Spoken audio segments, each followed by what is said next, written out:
vamos a platicar unos instantes con el maestro Luis Benavente eh, Gianella, si es que así lo pronuncia, si no ya me va a corregir, analista político, profesor, director de la consultoría Vox Populi en Lima, Perú.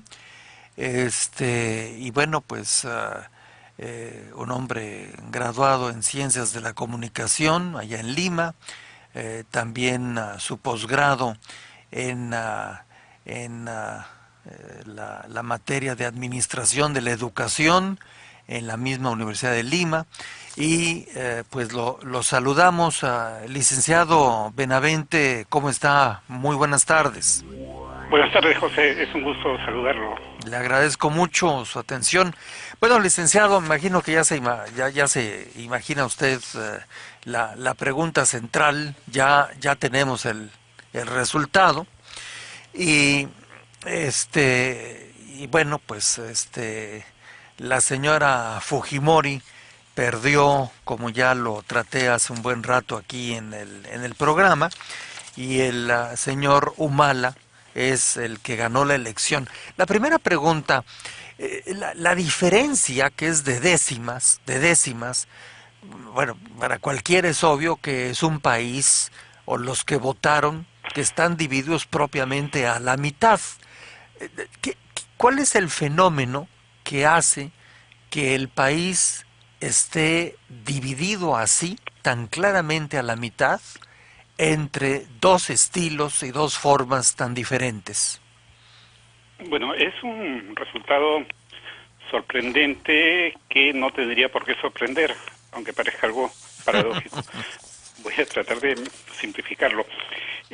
No tenemos un sistema de partidos sólido. Es más, no tenemos un sistema de partidos. De tal manera que cada vez que hay elección, pues puede surgir cualquier candidatura con algún arraigo social, Sí. ya es suficiente, ¿no? Ujú. Entonces tuvimos 5 candidatos que en un momento dado, 2 semanas antes de la primera vuelta, tenían un quíntuple empate, considerando el margen de error estadístico. Bueno, por una serie de circunstancias pasaron a la segunda vuelta los dos que estaban en los extremos ideológicos. El más izquierdista era Ollanta, y la más derechista era Keiko Fujimori. A la vez ellos dos representaban los dos candidatos con mayor rechazo y con un rechazo muy profundo. Entonces, eso evidentemente polarizó al país y generó un enfrentamiento pues inusual, a pesar que la política electoral es bastante fuerte en todas partes del mundo y eso no es novedad, y que las campañas son un poco agresivas. Acá se llegó a un extremo donde la prensa casi en su totalidad tomó partido mayoritariamente en favor de Keiko Fujimori por la promesa, digamos, de poder responder mejor ante una continuidad del modelo de crecimiento y de impulso del Sí, mercado, ¿no? sí. Y esa era la propuesta básica de Keiko Fujimori, sustentada también por un estilo neopopulista de ofrecer muchas cosas a los votantes a cambio de su voto, ¿no? Sí. Mochilas, buzos, desayuno, almuerzo para los más pobres, bono alimenticio, etcétera. Del otro lado había una promesa Sí. de cambio frente a un sistema político que estaba fallando por la ausencia de un sistema de partidos y por muchas denuncias de corrupción, principalmente. Sistema en el cual terminaba envuelta Keiko Fujimori, porque al final los últimos aliados que ella tuvo en campaña fueron precisamente representantes de ese sector, digamos, más derechista en la sociedad peruana, ¿no? Y en cambio, Ollanta, que tenía muchas dificultades al inicio de la campaña por la segunda vuelta por el balotaje, junto con su promesa de cambio, había tenido, diría, un mejor manejo estratégico de la comunicación. El debate presidencial el domingo anterior lo había ganado porque había llevado las cosas a su terreno. Y los 4 temas del debate los convirtió en un solo tema: la corrupción del gobierno del padre de su contrincante. ¿Quién había formado parte de ese gobierno?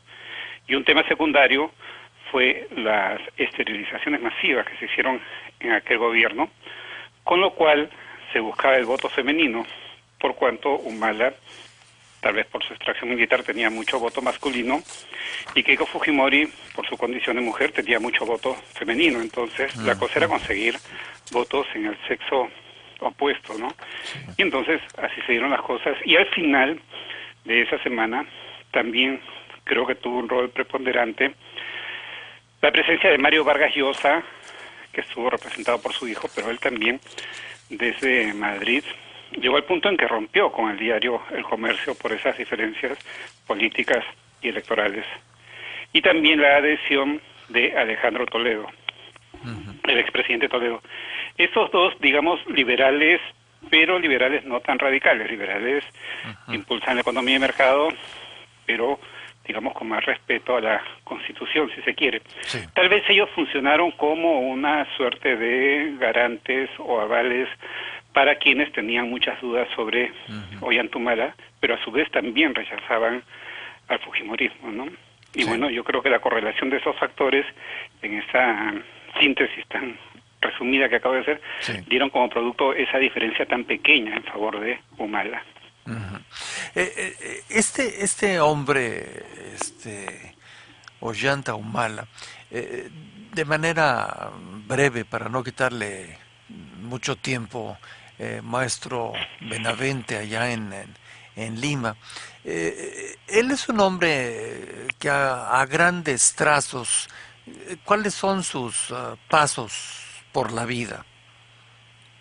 Él es un militar que adquiere notoriedad cuando estaba en un nivel intermedio en la carrera militar a fines del gobierno de Fujimori, cuando hizo un pequeño levantamiento en una zona alejada al sur del Perú. Levantamiento que ha generado muchas dudas. Hay quienes piensan que era combinado con Vladimiro Montesinos para tapar, para esconder la huida de Perú. Pero un levantamiento pequeño que no tenía ningún destino. Una vez que terminó aquel régimen, comenzó el régimen siguiente, entonces él fue perdonado por razones políticas. Y el siguiente gobierno, el de Alejandro Toledo, pues para tenerlo lejos, lo mandó primero a Francia de agregado militar y luego a Corea. Y cuando estuvo en Corea se produjo otro levantamiento, una pequeña insurgencia en una delegación de policía en una zona muy pobre y alejada de la Sierra Sur del Perú, dirigido por su hermano, Antauro Humala. Él respaldó en aquel momento aquel suceso tan lamentable, ¿no? Y luego, eso fue el año 2005, y en 2006 participó en la presidencial, llegando a disputar la segunda vuelta con Alan García. Y desde allí hasta la fecha ha tenido una participación activa en la política peruana, y esta vez llegó a la nueva elección tratando de moderar un poco su mensaje y procurando tomar alguna distancia de Hugo Chávez y más bien tratar de dar la sensación de que su referente político en América Latina es Lula. O sea que ya sabe usted que a la gente le colocan muchos adjetivos, que si es de izquierda, que si es de derecha, que si es hasta comunista, ¿verdad? Cosa que en la práctica nunca ha existido, pero bueno, y no sé cuántas historias, o es capitalista, o etcétera. O sea, este hombre, si lo metemos aquí entre usted y yo en una máquina especial que hicimos de radiografía de su cerebro y de sus creencias, ¿cuáles serían las 2, 3 creencias que usted siente que son básicas para él?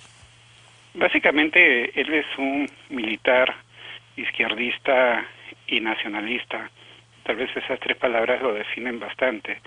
Y ahora, en un intento de tratar de ser flexible, o en la encrucijada de poder ser más flexible y ampliar su perspectiva política e ideológica una vez que encontraba la presidencia del Perú. Pero básicamente lo defino como eso, ¿no? Un militar izquierdista nacionalista. Sí. Y después de Alan García, en su segunda presidencia, si le pidiera la misma definición, aunque él ya se va, el Alan García de la segunda ocasión, ¿cómo lo define? Bueno, antes de definirlo, lo felicito por su habilidad para dar ese tipo de definiciones, para lograr ese tipo de definiciones. Pero bien, no tengo ningún problema en decirlo. Ahora lo definiría como un liberal ultraderechista, dentro de la jerigonza política usual, Sí, universal. sí. Ujú. Un hombre que también dio un giro muy importante, ¿verdad? Ideológicamente.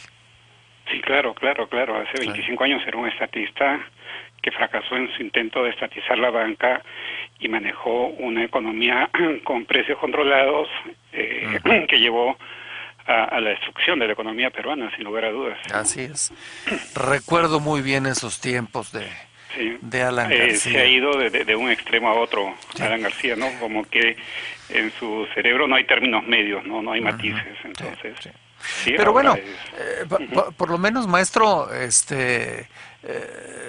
rectificó, porque hay gente que, bueno, algunos dirán que es acomodaticio, pero hay personas que también, y eso lo sabrá él adentro de su cerebro, hay personas que se dan cuenta que se equivocaron y pasan los años y la madurez y finalmente toman el camino que era el correcto y bueno, pues ahí está la economía de su país, ¿verdad? Sí, creo que el saldo es que ha hecho un buen manejo de la economía en el país.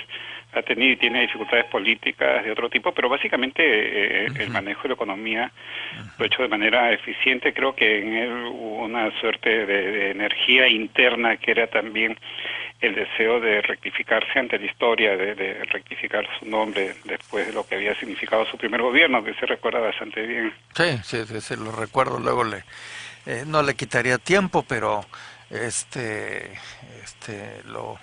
lo traté muy de cerca, en en su época como presidente allá en Lima, y bueno, era como decimos los mexicanos, era todo un caso el hombre cuando era de izquierda.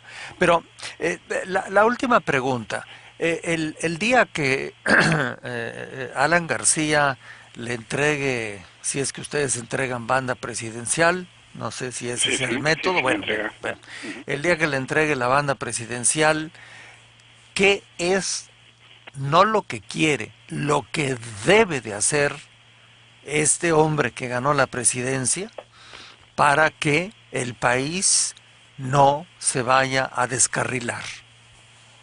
Bueno, en términos de puesta en escena, pues hará muy bien su papel. Muchos consideramos que es el primer actor nacional. Él interpreta muy bien su papel de político y ahora mismo, ante la situación de incertidumbre, ha tratado de estar dando mensajes estabilizadores. Él anda muy preocupado por la estabilidad de la economía peruana y por lo que viene también. Creo que eso es un hecho, ¿no? Creo que va a tratar de dar un mensaje de estabilidad y va a tratar de dárselo también al nuevo gobierno, y tal vez de que el nuevo gobierno entienda que si busca un equilibrio social y mejoras en otros campos, esto lo debe hacer junto con un modelo de crecimiento que es el que finalmente lleva al bienestar. Yo creo que ese tema él lo va a tener bastante claro. El candidato que ha ganado no es el de su simpatía, no es el que hubiera querido. Cualquiera de los otros cuatro en primera vuelta hubieran sido mucho más afines a él, incluido el mismo presidente, el expresidente Toledo, con quien tiene una vieja rivalidad, ¿no? Era su Sí. última opción, pero yo creo que él tiene la suficiente habilidad para saber manejar las cosas y también confío que Ollantumala va a tener la suficiente capacidad de integración Sí, para poder hacer una buena gestión. sí. O sea que al final de cuentas va a ser, con sus diferencias, maestro, otra, posiblemente, ¿verdad? No, ni siquiera ha empezado la historia en este caso como presidente, pero quizás va a tener que hacer algunas modificaciones ideológicas como las hizo Alan García para, pues, reconstruir lo que destruyó. Sí, yo creo que sí, confío en eso y creo que la presencia, como decía antes, de Vargas Llosa y Alejandro Toledo, de alguna manera también representa Sí, esto, ¿no? Ahora va a tener que definirse muy rápidamente claro. porque en ese momento ya hay una presión para que designe al que va a ser, ¿o? o mencione quién será el nuevo ministro de Economía en su gobierno. Entonces ese va a ser el punto crítico que va a decir mucho de lo que él se propone. Sí. Pues muchísimas gracias por ilustrarnos, maestro Luis Benavente. ¿Usted lo pronuncia Gianella? Sí, exactamente así. Gianella. Sí, sí. Bien, gracias. Tenía la duda y más vale preguntar.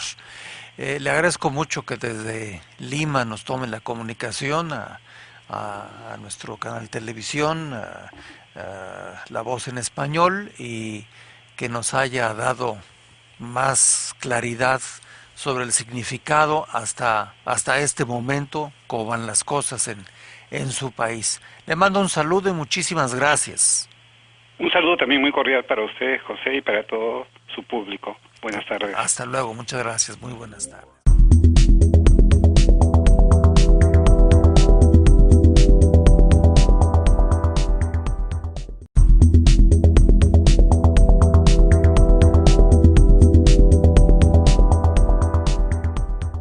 Vamos a platicar unos instantes con el maestro Luis Benavente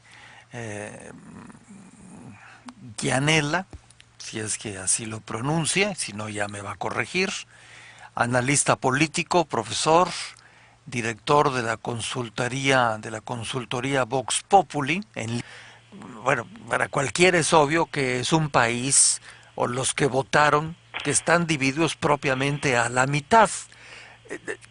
¿Cuál es el fenómeno que hace que el país esté dividido así, tan claramente a la mitad, entre dos estilos y dos formas tan diferentes? Bueno, es un resultado sorprendente que no tendría por qué sorprender, aunque parezca algo paradójico. Lima, Perú, y bueno, pues un hombre graduado en Ciencias de la Comunicación allá en Lima, también su posgrado en la materia de Administración de la Educación en la misma Universidad de Lima, y pues lo saludamos, licenciado Benavente. ¿Cómo está? Muy buenas tardes. Buenas tardes, José, es un gusto saludarlo. Le agradezco mucho su atención. Tratar de simplificarlo.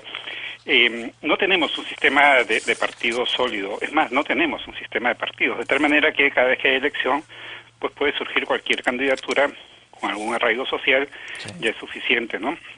Entonces tuvimos 5 candidatos que en un momento dado, 2 semanas antes de la primera vuelta, tenían un quíntuple empate, considerando el margen de error estadístico. Bueno, por una serie de circunstancias pasaron a la segunda vuelta los 2 que estaban en los extremos.